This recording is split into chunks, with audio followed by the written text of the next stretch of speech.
Hello friends, welcome to Abhijit Cuisine YouTube channel. என் பேர் அபிஜித். இன்னைக்கு நம்ம வந்து மஷ்ரூம் பெப்பர் ஃப்ரை எப்படி பண்ணலாம்னு பார்க்கலாம்.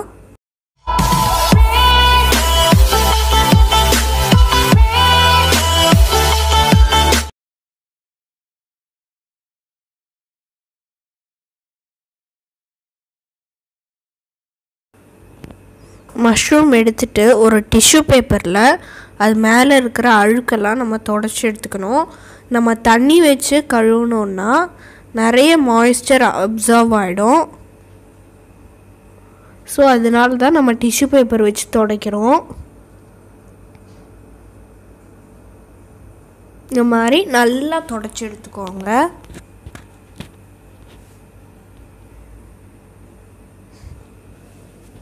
எல்லா பக்கமும் தொடச்சி எடுக்கணும். அப்போ தான் அந்த சின்ன சின்ன அழுக்கெல்லாம் இருக்கும்.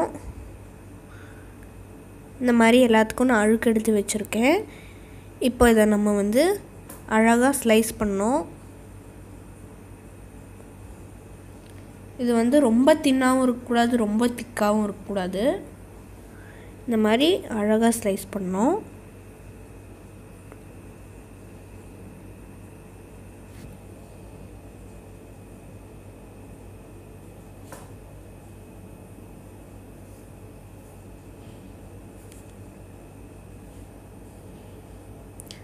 பாருங்கள், இந்த மாதிரி ஸ்லைஸ் பண்ணோம். ரொம்ப திக்காகவும் இருக்கக்கூடாது, ரொம்ப தின்னாகவும் இருக்கக்கூடாது. இந்த மாதிரி எல்லாத்தையும் நம்ம இந்த மாதிரி வெட்டி வச்சிடலாம்.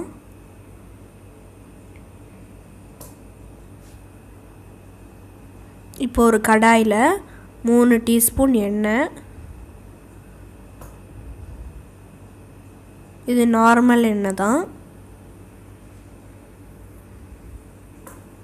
சேர்த்துட்டு நல்லா கல் சூடாகணும். சூடான உடனே 1/2 டீஸ்பூன் கடுகு வந்து நல்லா பொரிஞ்சு வரணும்.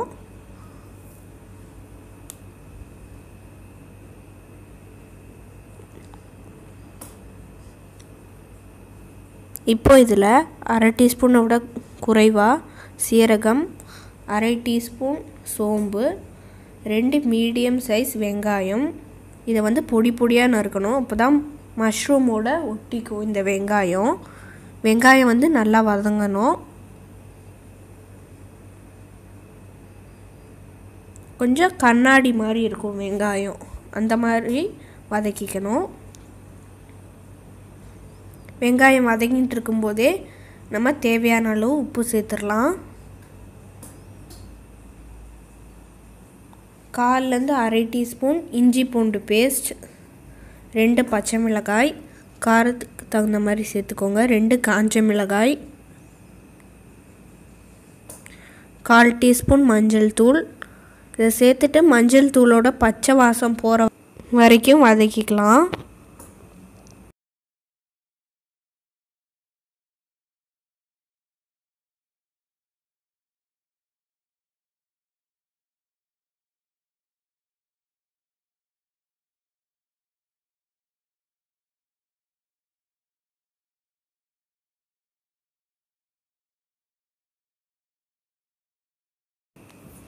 இந்த மாதிரி நல்லா வதங்கியிருக்கணும். இப்போ நம்ம வெட்டி வச்சிருக்கிற மஷ்ரூமை இதில் சேர்த்துக்கலாம்.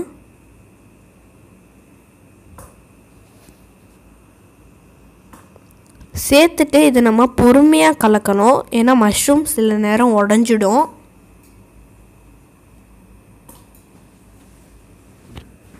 மஷ்ரூம்லேருந்தே நிறைய தண்ணி விடும், அதனால நம்ம தண்ணி சேர்க்க தேவையில்லை.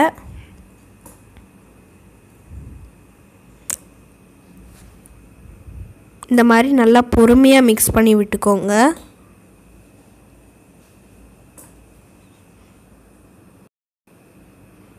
இப்போ இதில் 2 டேபிள் ஸ்பூன் மிளகு பொடி சேர்த்துக்கலாம்.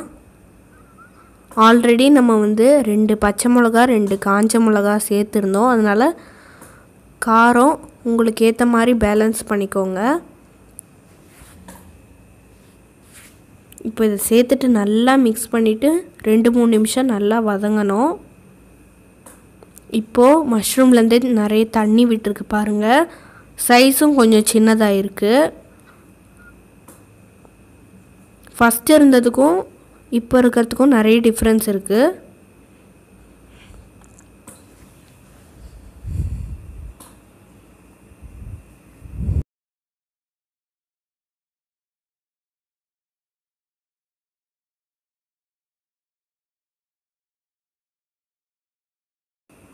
அவ்வளோதான், நம்மளோட மஷ்ரூம் பெப்பர் ஃப்ரை சூப்பராக ரெடி ஆகிடுச்சு. இந்த ரெசிபியை நீங்கள் கண்டிப்பாக வீட்டில் ட்ரை பண்ணிவிட்டு கீழே கமெண்ட்ஸில் சொல்லுங்கள். தேங்க்யூ.